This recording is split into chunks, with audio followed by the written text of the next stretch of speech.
Hello and welcome to this BBC News special. We are expecting a news conference to start very shortly with Boris Johnson on the day that 2 cases of the new variant of coronavirus, Omicron, have been confirmed here in the UK.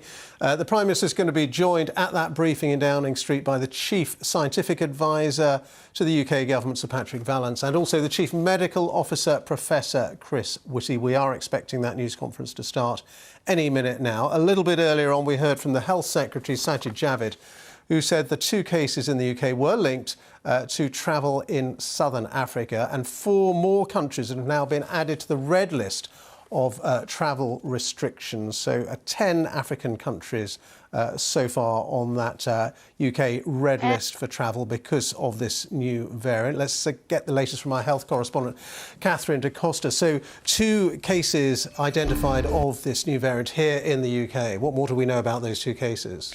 Well, the Health Secretary said one was in Chelmsford in Essex, the other in Nottingham, that they are linked, that their households are isolating. OK, Catherine, thank you. Let's listen into the Prime Minister. UK's plan against COVID has been working. We've had the fastest vaccine rollout in Europe and now the fastest booster campaign in Europe, with almost 16.8 million boosters in people's arms. And though case numbers have remained relatively high, we're seeing falling hospitalisations and falling numbers of deaths. But on Wednesday, we received news of a new variant, the so-called Omicron variant, and I want to express my deep gratitude to scientists in South Africa who identified this new variant and shared the information widely and immediately. This variant is spreading around the world, with 2 cases so far identified here in the UK. As always, I must stress this, as always with a new variant, there are many things that we just cannot know at this early stage. But our scientists are learning more hour by hour. And it does appear that Omicron spreads very rapidly and can be spread between people who are double vaccinated. There is also a very extensive mutation, which means it diverges quite significantly from previous configurations of the virus. And as a result, it might, at least in part, reduce the protection of our vaccines over time. So we need to take targeted and proportionate measures now as a precaution while we find out more. And first, we need to slow down the seeding of this variant in our country.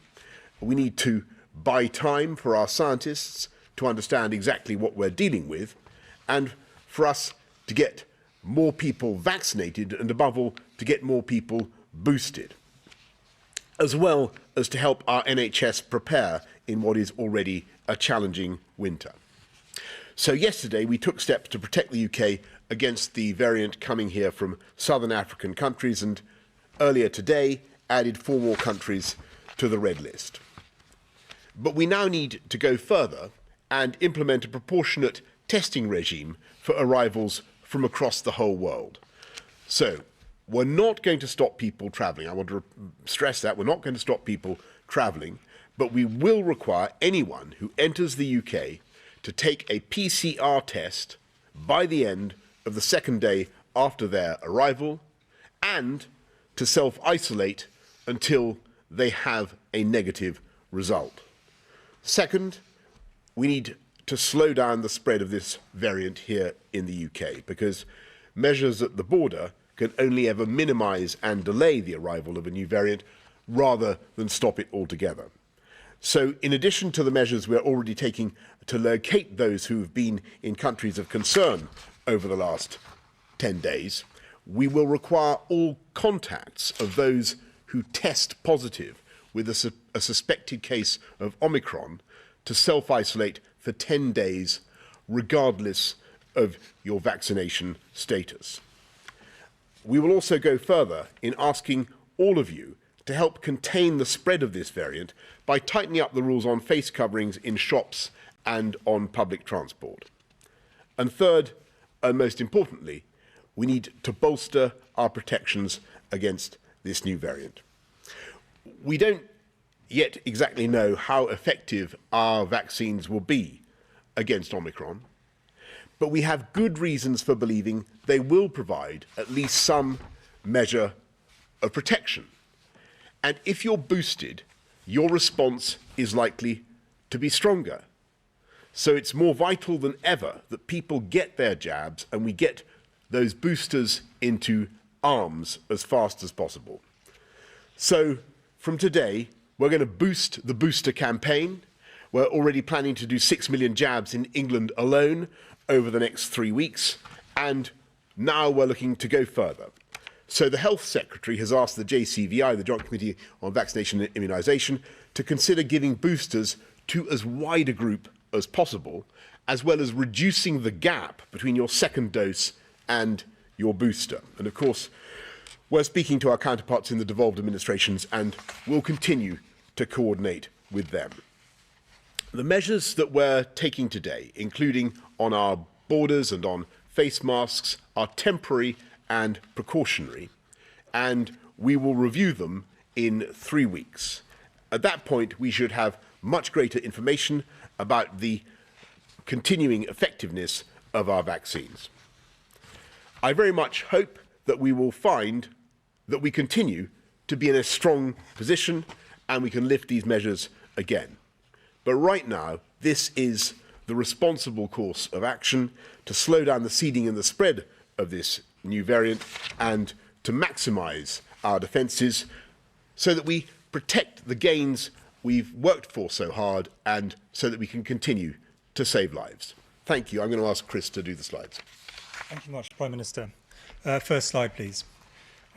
We thought it was sensible to start off with the existing situation, which is almost entirely Delta, because that is the problem for people who are currently being infected, currently in hospital and currently dying. This isn't to say that Delta is worse than Omicron, it is simply to say this is what the majority, by far the majority of cases at the moment are.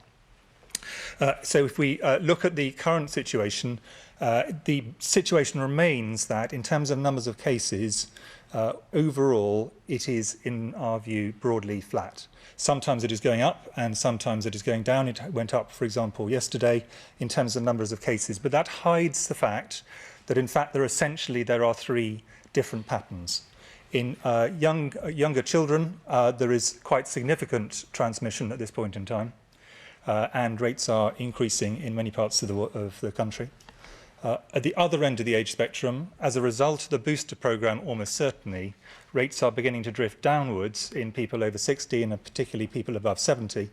And the result of that is that we're seeing an improvement in the group who are most vulnerable. And then between those ages, I would say broadly, the rates are flat. They're slightly higher in certain ages and slightly lower in others. But those are really broadly the 3 patterns. Next slide, please. As a result of the fact that the numbers in the older age groups and vulnerable people are getting their booster vaccination, the numbers going into hospital, despite the high and in some areas rising overall numbers, the numbers going to hospital are gradually decreasing. This is not a sudden drop, this is a gradual drifting down, but if the numbers overall remain roughly as they are, we should hope that this should continue to be the case as the booster campaign, which is very successful, very large numbers of people coming forward, continues to provide significant additional protection to people over the next weeks. Next slide, please. And this is fortunately translating again into a gradual reduction in the number of people who are dying of COVID. Next slide, please. Looking at the vaccination programme that the Prime Minister talked about, we're continuing to see increases in the number of people coming forward for their first vaccine and also people coming forward for their second vaccine as part of their primary course. And that is absolutely essential. Anybody who is not vaccinated can, I please strongly encourage you to do so. The rates are already very high with Delta, and we now have this new risk coming through. Next slide, please. And when we look at the booster programme, the rates of this are going very well at the moment. As you can see, day by day, the number of people who are getting this significant additional protection from the booster are increasing. So that's the summary in terms of the overall epidemic. Now just moving on to a few additional facts on the Omicron variant, just to add to what the Prime Minister has said. We know that there are cases have been seen out of 4 countries in Southern Africa, not just South Africa. And we know that they've been imported into several countries around the world, including Hong Kong, which reported one of the first cases, Belgium, and most recent reports suggesting Germany, and now in the UK.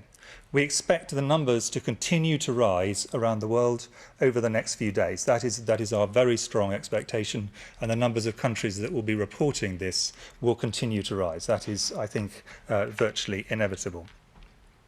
Here in the UK, as the Prime Minister says, there are 2 cases that have been formally reported. The first in Essex and the second in Nottingham. Both of those are linked together, so they're part of the same cluster. These are not independent cases, they're part of the same cluster. They are helping all the public health authorities. They are self-isolating, and there is contact tracing going on by the UK Health Security Agency around all of these.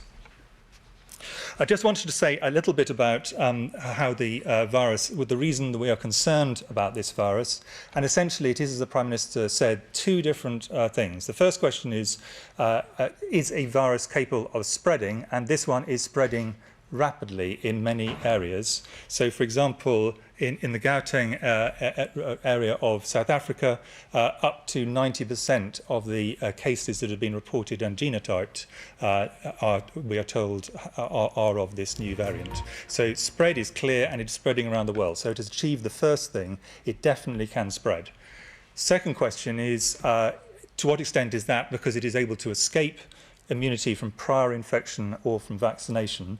We do not at this stage know, but what we do know is that there are quite extensive mutations on the spike protein, which is an important part of the virus. And the reason that is important is that is the bit which all the vaccines are against, and indeed which most natural immunity is against. So there is a reasonable chance that at least there will be some degree of vaccine escape with this variant. Now, an important thing which we've said previously with other bits of immunity with viruses is that it is easier for the virus to achieve ability to escape for infection than it is to achieve escape for severe disease and then on to mortality. So there is a reasonable chance, but I want to be clear, we need to wait until we have data before we can say this with any certainty, that even if there is some or significant escape from the ability to infect someone, and therefore for them to be infectious, it may be that there's still vaccines, in particular when they've had boosters, and natural infection boosted by vaccination may be sufficient to go on, prevent people from going on to having severe disease and in some cases dying. So that is the reason that the Prime Minister has emphasised so strongly the need to boost on top of a primary course, because the stronger the immune system response, the more it is able to deal with a relative disadvantage due to the genetic makeup of this virus. I'm now going to pass over to Sir Patrick, who's going to add to those points. So viruses will continue to change, and they change all the time. There have been many variants. The reason this one is worrying, as Chris has said, is the combination of transmissibility and the potential for some degree of escape from vaccines because of the number of changes. That means, therefore, there are 3 things that need to be done, as the Prime Minister has said. The first is to try to limit the number of cases that enter the country from places that have got lots of cases, and that means trying to detect people and prevent them from spreading in the country. The second is to make sure that when we do have cases in the country, and we will have cases, just as other countries will have, that we try and limit spread in the country, and that means detecting those cases, making sure the contacts are identified and that clusters are identified and contained. And the third is to bolster our defences. And the defences are first and foremost to make sure that the vaccines are boosted, because very high levels of antibody coverage will create a higher proportion of people protected even against a variant. And secondly, to make sure also that we've got the antivirals that are coming along, which won't be susceptible to the same degree of resistance to this particular set of changes. So defences are the third important part of this as we go into this next phase. But at the moment, there are few cases. They need to be identified. They need to be properly looked after in terms of contact tracing, and we need to make sure that we reduce spread. Thank you very much, Chris and Patrick. Let's go to the media. Ian Watson, BBC. Prime Minister. I think we're all hoping that we were seeing the beginning of the end of the pandemic, but I think people will be concerned listening to you today that we're actually seeing the beginning of new restrictions. You've said they'll be reviewed in 3 weeks' time. How likely is it that those restrictions could be ratcheted up in 3 weeks' time rather than wound down? And can you say with any confidence at the moment that people can keep their Christmas plans? And if I may ask Sir Patrick, you said at a previous press conference that you have to go hard and you have to go early. Arguably, you're going early, but not hard. This is falling short of full Plan B with advice to work from home, vaccine passports and so on. Have people amongst your sage advisors been pushing for full Plan B now? And if not, why not? And finally, Professor Whitty, if you could answer this. The government is going much quicker this time than it did over Delta. Is that because you're learning lessons from the pandemic, or is it because you really are far more scared about this variant than the one that's currently prevalent? Thank you. Thanks very much, Ian. Just on your very good point about is this, are we going hard enough? Why aren't we doing Plan B? I think the key thing to understand is that you've got two variants in play here, and they require a different approach. So what we're doing we think that the measures we have are right for dealing with Delta, and they're proportionate and right. You've heard from Chris about what's happening with case numbers and also with hospitalisations with the measures we have in place, and we think that this is the right approach to Omicron, given the uncertainties that we have and the need to take a precautionary approach with an incoming variant from elsewhere, about which we simply don't yet know enough. So it's two different variants that require two simultaneous strategies, if you like. And on your point about where we are overall in the pandemic, I think I would just repeat what I said at the beginning, that I think the UK continues to be in a much stronger position. We continue to be in a strong position, largely thanks to the speed of the vaccine rollout and now the booster rollout. And as for your question about Christmas, I think I'm going to stick with the formula I've used before, which is that I'm pretty confident, or absolutely confident, this Christmas will be considerably better than last Christmas. If that will do for the time being on that one. Patrick. I mean, you're quite right. The thing that we need to do is always think, in the face of this virus, go earlier than you think you want to, harder than you think you want to, and more geographically broad than you think you want to. Those are the principles, and that remains true here. But of course, the specifics of this are different, because this isn't now a widespread variant in the UK. It's one that's coming in. Therefore, we need to make sure we've got the right measures in place to detect it. We need to make sure we can pick up the clusters in the country as quickly as possible, contain those, and to make sure that we've got contact tracing and isolation of contacts. And importantly, we must boost the defences that we have, which is why booster vaccines are so important, and go really hard and quick to get those booster vaccines across as many people as possible, reinforce the need that anyone who hasn't had a vaccine should get it, anyone who's eligible for a booster now and hasn't had it should get it, because that's going to give the high antibody levels and the high response, which stands the best chance of actually stopping this from causing problems in terms of severe disease and deaths. In terms of the question you asked me, I mean, I think we're learning lessons the whole time. I think it is important, though, to stress that the risk here is different to Delta. Delta, it was primarily driven by the ability to spread really rapidly, but less concern about the vaccination escape. This one here, really the biggest thing that is leading us to wish to move rapidly is to do with the at least strong theoretical reasons for thinking that some degree of vaccine escape is likely, given the number of mutations. But there's obviously a much longer answer than that. Thank you. Nick Martin, Sky. Good evening, everyone. Just firstly to you, Prime Minister, can you just be a bit clearer about what you said about face coverings? You said it would be necessary to tighten up on them. Are you tonight saying that you are going to make face coverings mandatory in whatever indoor spaces? And just to Professor Valence, Sir Patrick and Professor Whitty, have you modelled the potential spread of this new variant over the next few weeks and months? What picture does that show? And can we really rule out lockdowns as a result of what you know about this variant? Nick, thank you very much. On face coverings, what we're looking at is retail and transport. Just going back to a position where you have to wear them in retail settings or on public transport. But the Health Secretary, Saj, will be setting out more in the course of the next day or so.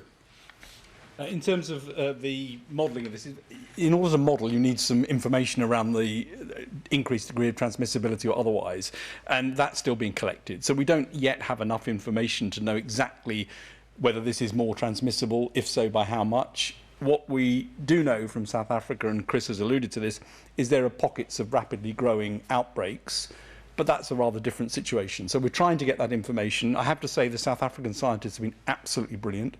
They've been brilliant at detecting it. They've been brilliant at sharing that information, and that's been very helpful to the whole world, actually. So I think we'll get more information on transmissibility. We'll get more information on the ability of the vaccines to protect against the virus, but that's going to take a little bit of time. And so at the moment, I'm afraid the models are more sort of, if it spreads very fast, of course it's going to spread very fast and go into a lot of places. And if it spreads less fast, it's going to do so less. We can't really get much further than that. But if it's very transmissible and obviously does cause big escape, then clearly that's a major issue to face up to. But that isn't what we know at the moment. We need to get that information. Great, thanks. Vincent McCaveney, ITV News. Thank you, Prime Minister. Prime Minister, there'll be people watching this wondering why you're not going further into Plan B and ordering people to work from home, if that might help us actually have something towards a normal Christmas and reduce the spread. Also, things like having vaccine passports and using the check-in apps once again. So why aren't you doing that at this point? Also for you, there have been calls over the last year for developed nations to help more developing nations roll out the vaccine. Is this now evidence that we should have done more in the past year to do that with international partners? And for Sir Patrick and Professor Whitty, on the vaccination scheme, you said you're going to boost the booster rollout. What does that mean? Is the age going to come down? And for vaccinations for those under 12 and second vaccinations for those aged 12 to 15, are we going to see that coming shortly as well? Thank you. Thanks. A very, very important point, Vincent. But I want to go back to what I was saying about the difference between Delta and Omicron and the need to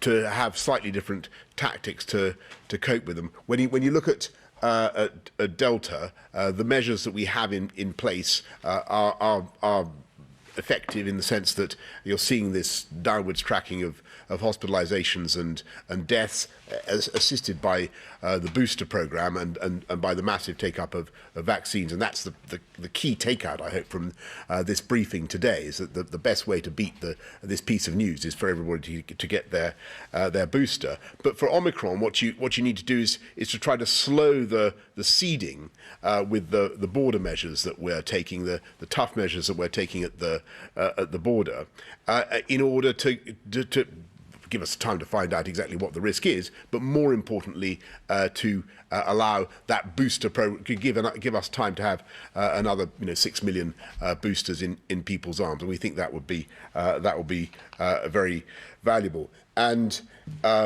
so you had a second question, forgive me. Yeah, there've been many calls to help developing nations. Yes, I'm sorry. On vaccines around the world, that is something that I think the UK can be incredibly proud of, and we've done a huge amount to vaccinate the world. Don't forget that 1.5 billion doses have been delivered at cost, thanks to the deal the UK government did with AstraZeneca. And I think when you look at the arrival of and the spread of Omicron, sadly it's been in countries where the problem has not been supply of vaccine. It's been really to do with hesitancy and lack of take up. So I think that there might be many. We do need to do more to vaccinate the world. The UK has been leading in that, but I don't think. I mean, I defer to Chris and Patrick. But I don't think that is the issue here. On the question you asked about extending the numbers, so the Joint Committee on Vaccination and Immunisation, JCVI, which gives the advice to the government, is taking into account the fact this really changes the risks-benefit calculations for several of the decisions which they still have to take, which includes extending down in the age range into younger adults, for example, for boosters. So they will reassess decisions they've taken and decide whether... You are watching a Downing Street briefing on coronavirus. We will say goodbye now to viewers on BBC World. An extension beyond the groups that are there already. I've got nothing. Great, thanks. David Maddox, Sunday Express. Thank you, Prime Minister. Can you, a question for all three of you really, can you be clear to people about your level of concern compared to the Delta variant last year? And is it that the circumstances have changed so much that we can be less concerned than this time last year? And can you appreciate that given how rapidly things developed last year, that people will be worried, especially the hospitality industry, about Christmas? Should people in that industry and should others be taking precautionary measures at this point on that basis? Regarding the JCVI review of vaccines, can you give some more of a rationale to extending it downwards, given that there is a significant group of parents who are worried about the effect of vaccines on children, and the evidence so far that suggests that children aren't as badly affected by the virus as other age groups? And finally, on vaccine passports, what is the likelihood of those being introduced?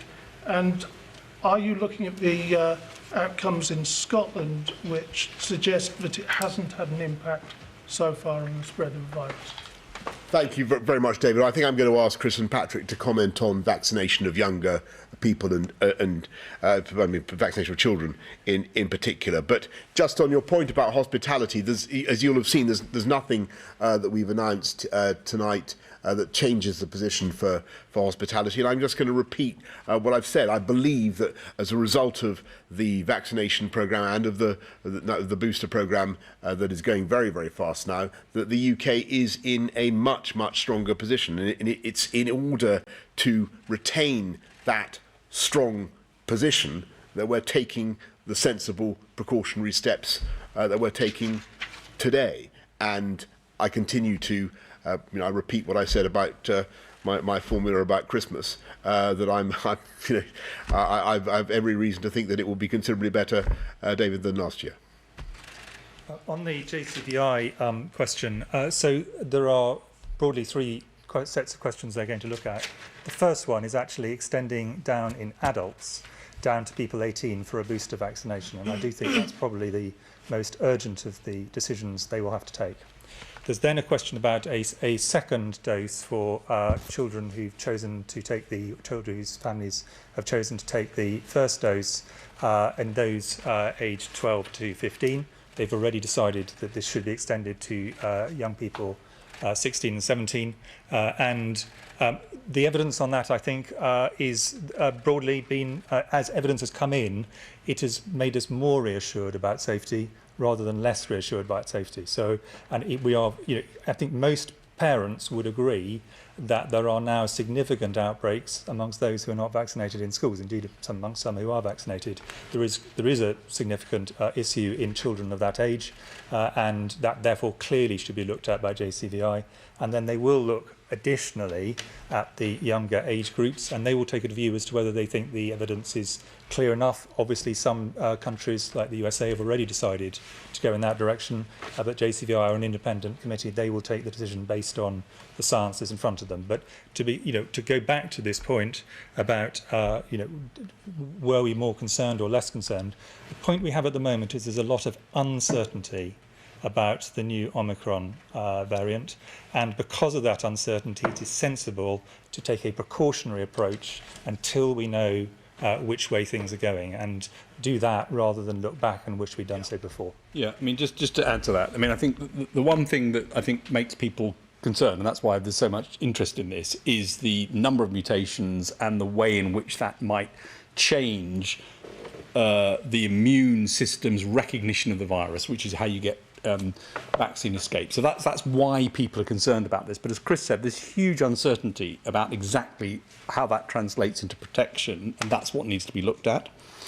Reasons to be overall much less concerned in the long run is because we've got vaccines that are effective. The vaccine manufacturers actually can change them quite easily. So we've got a very changeable platform of vaccines now, and we've got drugs coming along, antiviral drugs, which work. So we've got a far greater armamentarium than we had months ago, and certainly a totally transformed picture compared to a year ago.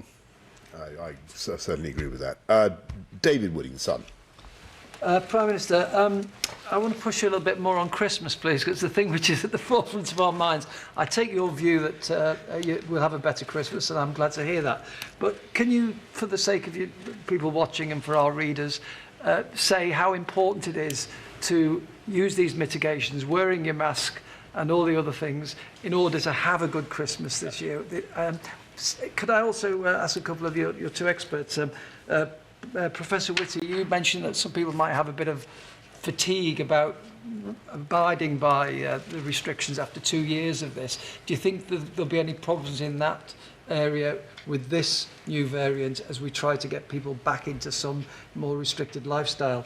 And Sir Patrick, how long do you think it would take to get a vaccine tweaked that might be able to deal with this once we taking into account we need to have the fact before we do that? And secondly, the amateur scientists among us were saying a couple of days ago when we first heard about this variant that if it's there, it's already in Britain, and so it came to pass that it is. So will the amateur scientists now thinking, oh gosh, it's going to be spreading through Britain rapidly, it'll let rip before long? Is that something we need to fear about, or how can you calm us down on that one? Thank you. So David, I just really to repeat what I've said before. The thing about, as Chris and Patrick have said, it is pretty clear that if you're, no matter what the effects of this new variant, if you're vaccinated in particular, if you have a booster, your immune response is likely to be stronger. So the best thing you can do, the best thing everybody can do, is get your booster, and the stronger the overall position will all be in. As I say, as we go forward to Christmas, we are in a strong position, but the objective of what we're doing tonight is to keep that position strong. In the question you asked me, I mean, I was puzzled by some of the headlines I read of what I said this morning, because they bore no relationship, in my view, to what I actually said. But that sometimes happens. I'm sure it doesn't happen under any of your watches. And what I said was, asking a rhetorical question, the UK public have been absolutely extraordinary at responding when they have it explained to them why to do it.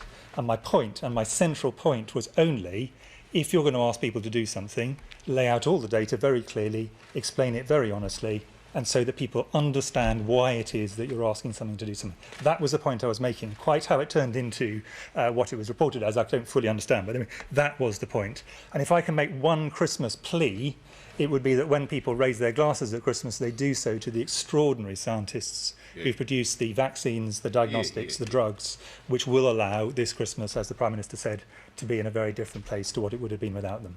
Yeah. Thank you very much. On the question about vaccines and how long it would take, I think it's important to recognise there are three ways in which this can be done, and the companies are all thinking about this. The first is that boosters will give high enough antibody coverage that actually that's going to be enough to cover this. That's the first situation, and needs to be tested, but that looks like something that anyway is going to give protection. Whether there's more needed on top of that, we'll have to see. The second is that vaccine manufacturers have been producing broader vaccines anyway to get broader coverage across potential new variants, so those are in the pipeline. And then a couple of companies have already said they could tweak their existing vaccines and get a new vaccine out specifically against this in about 100 days. And so those are the sort of three scenarios. Clearly, the one which is the one to really go for now is boost, because it is the case that as you keep boosting with the vaccine, you get slightly broader coverage because the immune system knows it needs to get broader, and because the antibody levels are so high, it actually causes enough coverage of other variants to be effective. So I think that's really why the boosting is so important. The spread of the variant, I mean, the amateur scientists were in line with the professional scientists, which is you're not going to stop these things from going around the world. And we've seen that time and time again. New variants that have significant transmissibility advantage will spread. So the question on this one is, does it have significant transmissibility advantage? Those data are being looked at and collected.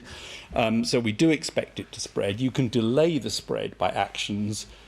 You won't stop it. And you can see that now. Delta is pretty much everywhere. And depending on what Omicron does in terms of its transmissibility, it might either spread or it gets halted because Delta outcompetes it. And we just don't know yet. Thanks. Hugo Guy, the Eye. Thank you. Can I press you, Prime Minister, on the question of the JCVI? Are you hoping that they will report back on whether or not to broaden boosters by the end of this coming week, or is it going to take a bit longer than that?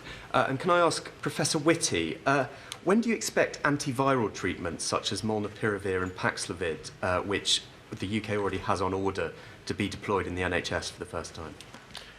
Hugo, thanks very much. A good question about the JCVI, but they are an independent body, and but clearly we hope that we'll get some answers for everybody as soon as possible. But on the antivirals, I mean, and Sir Patrick may want to add to this, but on the antivirals, we are going to have to do a bit of a rethink in the basis of this new variant, just to be confident we got the right indications for it, because there are a variety of ways you could use it in different ways, and what we need to make sure is that whatever stock we've got of these, what appear to be highly effective drugs, that we use in the most effective way and for the right people, because where you are in the pathway right from the very beginning, when people as prophylaxis all the way through to treating people in intensive care, working out their place, we do need to think through, and I think we probably need to do a rethink of it just to make sure that with the new variant we're actually targeting in the right direction. Good, thanks. Have we got Will James from BA? Will? Yes, that's me, yes. Was it a mistake not to close the borders sooner, or rather tighten the travel restrictions? And will you be considering adding countries like Belgium and others where the Omicron variant's been reported to the red list? Thanks, Will. Well, thank you very much. Listen, I really don't know how we could have acted faster. We got the news on.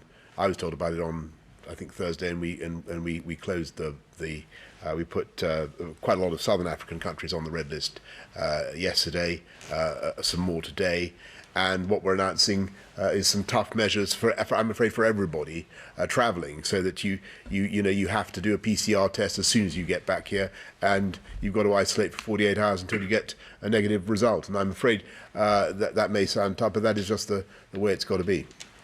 Okay, thank you everybody. Thank you.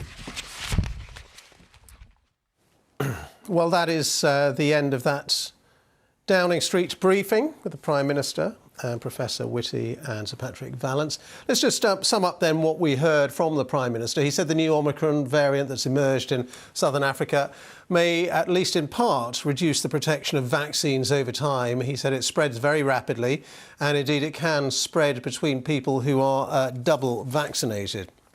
The Prime Minister said new measures are needed in order to buy time. So he announced that anybody arriving in the UK will be asked to take a PCR COVID test on the second day after their arrival. They must self-isolate until they have a negative test.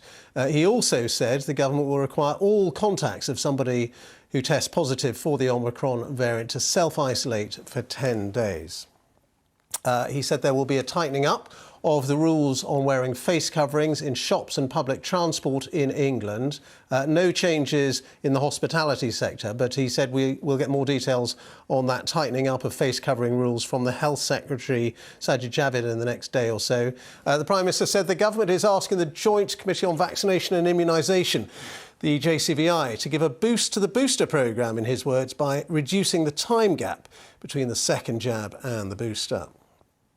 He also said the new measures on PCR testing and face coverings that he announced in the last few minutes, they're temporary and precautionary. They will be reviewed, he said, after 3 weeks. He said, he was asked about Christmas, what will Christmas be like?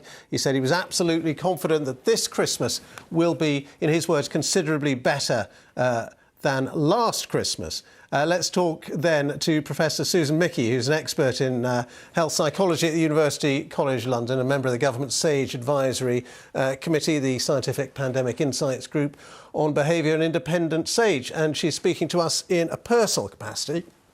So thank you very much for being with us. So new restrictions then announced by the Prime Minister, PCR testing for people arriving, more rules on face coverings in shops and public transport. Does all that make sense, or would you like him to have gone further?